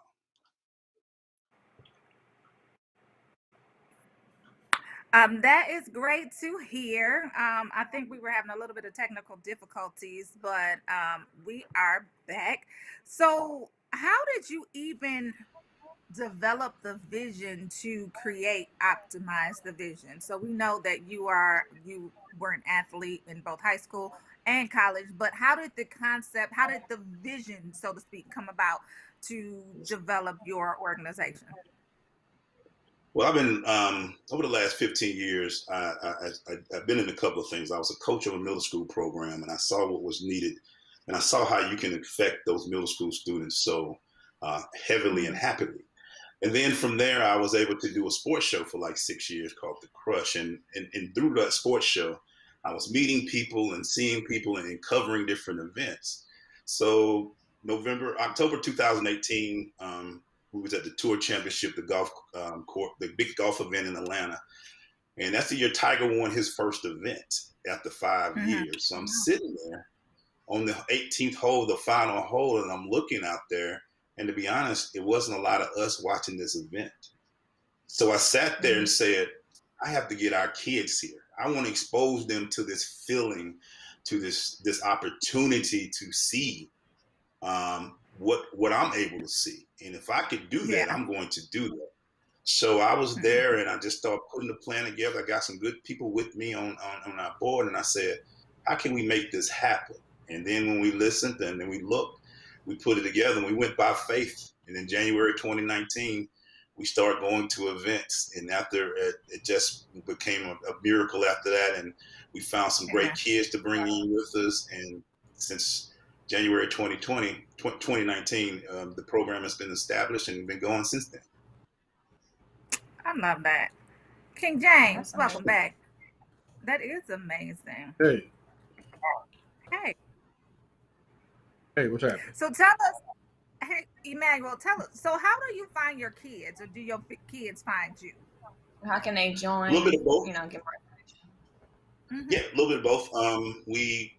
We're lucky to work with a couple of schools in different areas in the CAP prep and schools around in Cobb and Fulton. And we found a few students that also heard about the program, like, what would it take for us to join? So we just brought those in. And again, we didn't know exactly what we were doing at the time. Well, we knew what we were doing, but we was kind of saying, all right, everybody might not be into sports, but the opportunity to see things and be a part of things, let's see how it would happen. And we got these kids. We've had anywhere from 12 to 20 kids that have been a part of the program that we've taken to events. And when we get there, the draw in is that these kids that buy in, and we're lucky that we've had kids since 6th grade who are going to be in high school next year with our program. They buy into it. They buy into what we're doing. And what was a bigger great thing was that in 2020, when we had to go virtual, we were able to introduce them to people all over the country. And that was more for them to buy in. So they could have dropped off in 2020. You know, we went from doing live events to being on the computer, but they stayed with us because the guests we've had have been outstanding. I mean, we've had CEOs, we've had broadcasters, we've had, like I said, future Olympians. And just to keep them engaged has been the biggest thing, to show them what they can do and make it go as good as it can. Let me ask you a question, and I apologize about the little technical difficulty. Portia cut me off, so I'll speak to her about that show.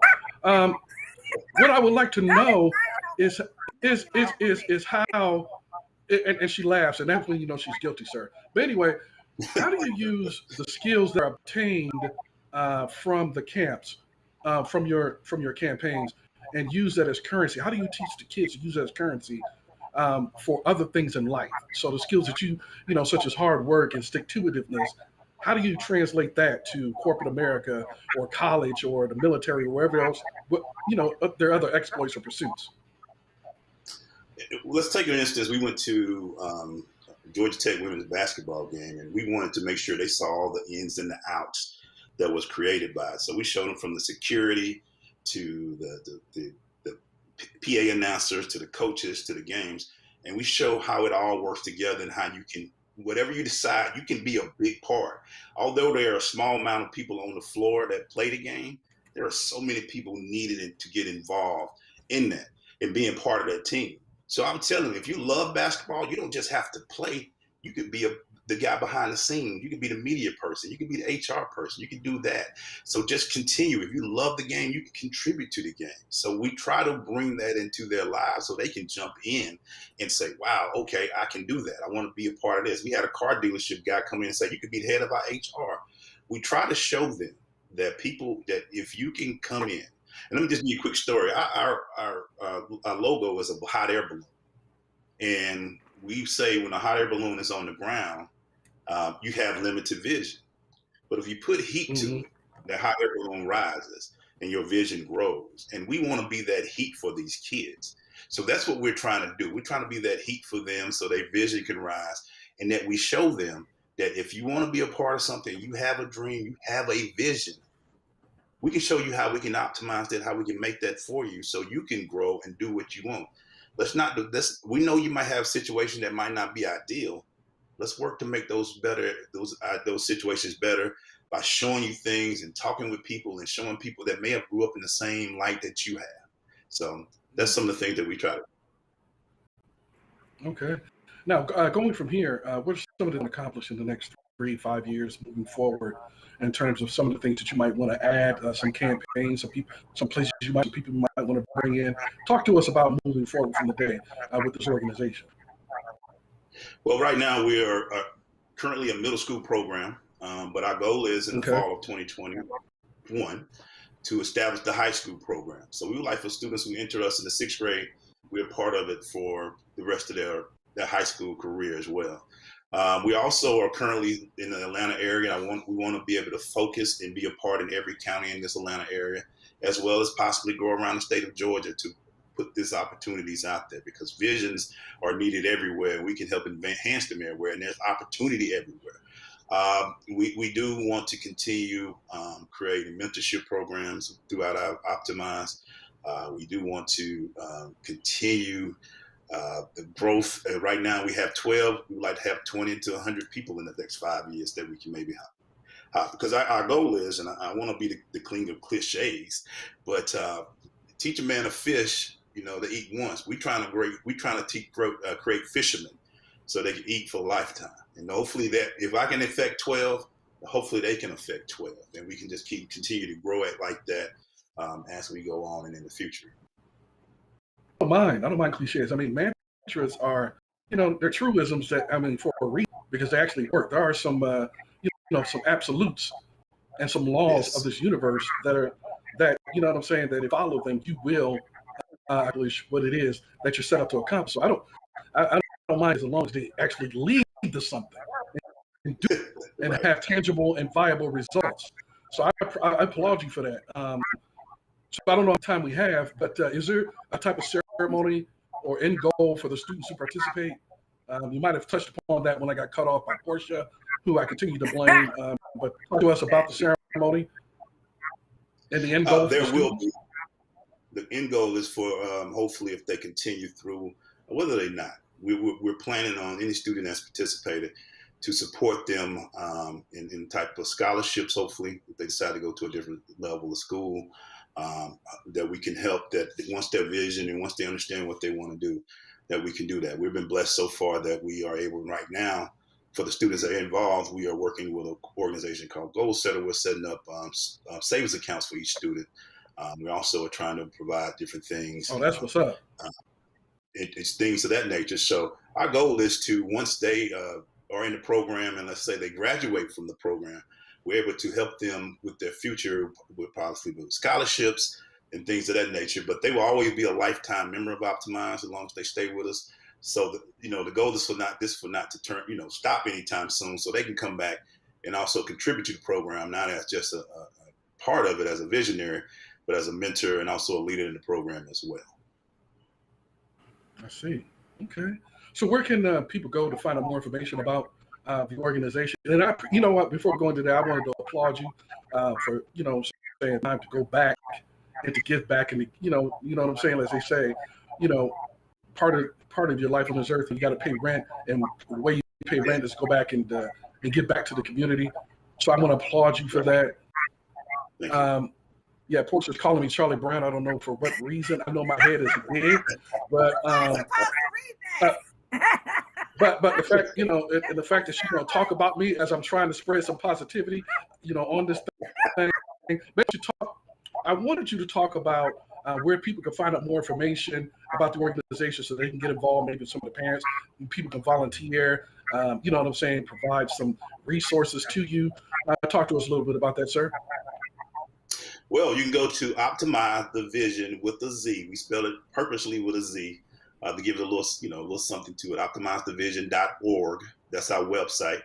And we're on Facebook, Instagram, LinkedIn at Optimize the Vision as well. And of course, Twitter, since we can't use that big word, that big long phrase, is Opt the Vision. But Vision is spelled with a Z. And there you can go in and see all our recent, past events. You can see where we have a YouTube page where you can see some of our virtual events. And if you want to, you can donate there. You can learn more about it. But we welcome everyone, and we're proud of the work we've been able to do since January 2019, going into our third year. So just check us out everywhere. Is Vision with a Z. I make sure I said it. I've been corrected by a few people. You know, you don't spell vision that way. I said, well, that's how we spell it because it's our organization. So it is Optimize the Vision with a Z.org. And you can find us on any social media platform with that same spelling. I see. That's right. I mean, it's your organization. You do what you will. And I for taking the time out to defeat the Porsches and to defeat the people who try to hold you back and hate on you, laugh at you, and call you Charlie Brown. See, you know what I'm saying? I'm strong. I'm not going to let her get me down. I'm that dude, she says. So, I didn't know if you two had anything, any other questions or add, Tiara. I'll go ahead and start with you since you're going to come correct. We can't hear you, girl. We can't hear you. You're on mute. Sorry. Okay, she cut you off. She cut you off too. I understand. No, I was just saying I definitely love the premise behind your organization and your willingness to expose those at a younger age, because you really can't be what you can't see. So just the name of your organization, Optimize the Vision, it definitely speaks to the hearts and minds of those of us who really understand that once you know what's out there, then you have the ability to go out there and achieve it. But if you don't know something is out there, then you'll never think that you have the possibility. So thank you for that. Absolutely. From your Spellman sister. Shout out to Morris Brown. So thank you. AUC. Thank you so much. Appreciate that. Yeah, thank you for coming on. We definitely appreciate you pouring into our children's lives. They need it more than we would probably think. And you're probably also that father figure to a lot of kids who don't have it. So kudos to you. Congratulations. Tell people one more time where they can find the organization and get involved. You can check us out again at Optimize the Vision, vision with a Z.org. You can check us out on Facebook, Instagram, LinkedIn at Optimize the Vision, and also Twitter at OptTheVision.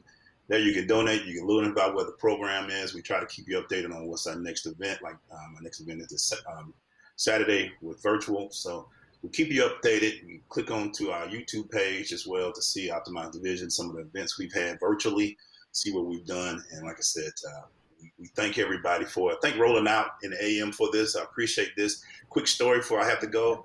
I used to do a sports show Rolling Out called Rolling Out with the Crush. We did that for a year, and I've always been a big fan of the work that Rolling Out does for our Black community, and I appreciate that, our community in general. So I'm just happy to be back to be able to talk about my organization stuff. All right, Rolling Out with the Crush. Thanks, E. They call you E, right? Thanks, E. Yeah. Also, I'm checking in. You ain't on track that. Go ahead and call him by his last name. Can't even get it out. You know. No, I call him E. Romeo said, "Let's go, E." So I know that's what they call him. I say E Blaze. All right. Thank you so much. I do appreciate you. Take care. Thank you all. Appreciate it. Terry, you're not supposed to be reading a personal chat. I just wanted to make you aware. And you're supposed to be professional. You're supposed to be talking about people's heads while they're on the show. You know what I'm saying? I wasn't talking about your head. I was talking about your sound. That's all I was saying. I'm not doing this with y'all today. Okay. It's 9:55. What the heck? It's 9:55. It's about that time. We don't even have Oh, time. okay, TJ. See, that's not. So TJ is like one of the people in high school where somebody start talking about you, and then the other people start to join in. So that's TJ. You gonna call me Charlie Brown's teacher? Okay. Okay. You sound. Okay. I remember that. You should be on Charlie Brown.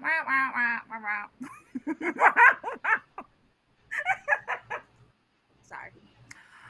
We getting into positive thoughts. I'm gonna be positive today. I'm gonna let King James kick it off on positivity today.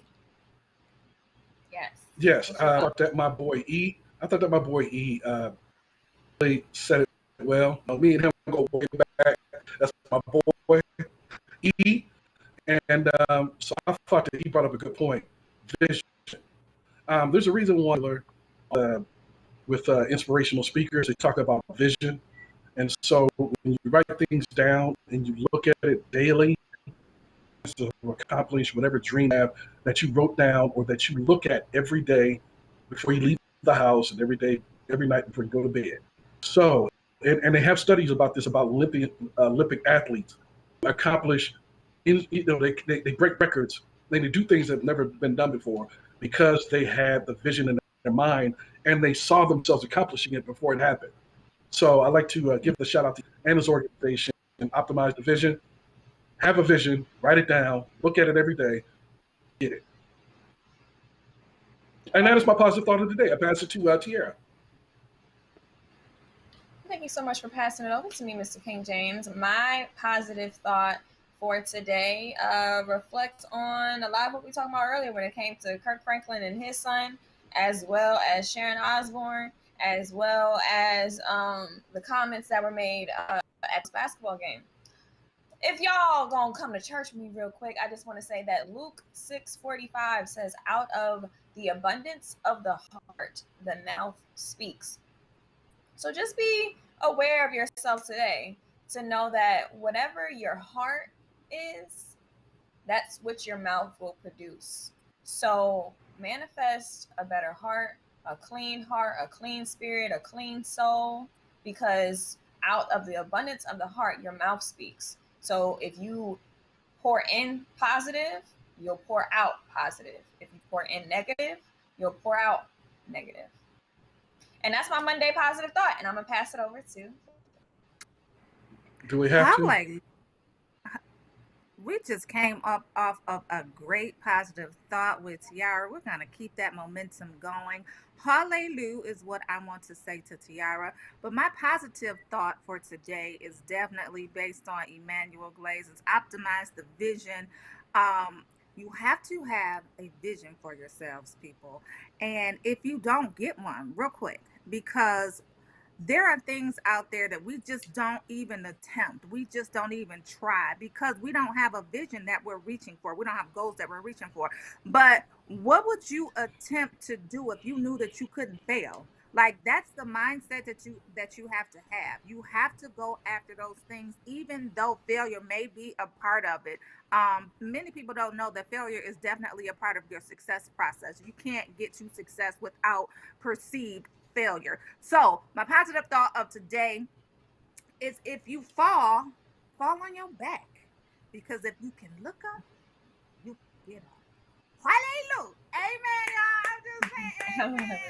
Okay, wrap it up. Thank you. Okay, there you go. Wrap it up. You fall, all right. Fall on your back. Amazing. Because if you can look up, yes, you can get up.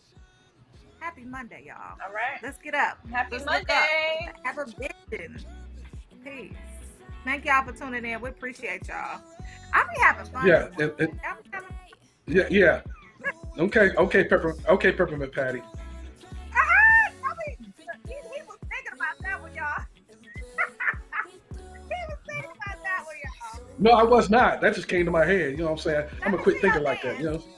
Let me see your dance. No, Portia, go ahead. Let me see your dance with your fist. He be tie-bowing it up. Good morning, y'all. Thank y'all for being here. Y'all. Thank y'all to our guests. And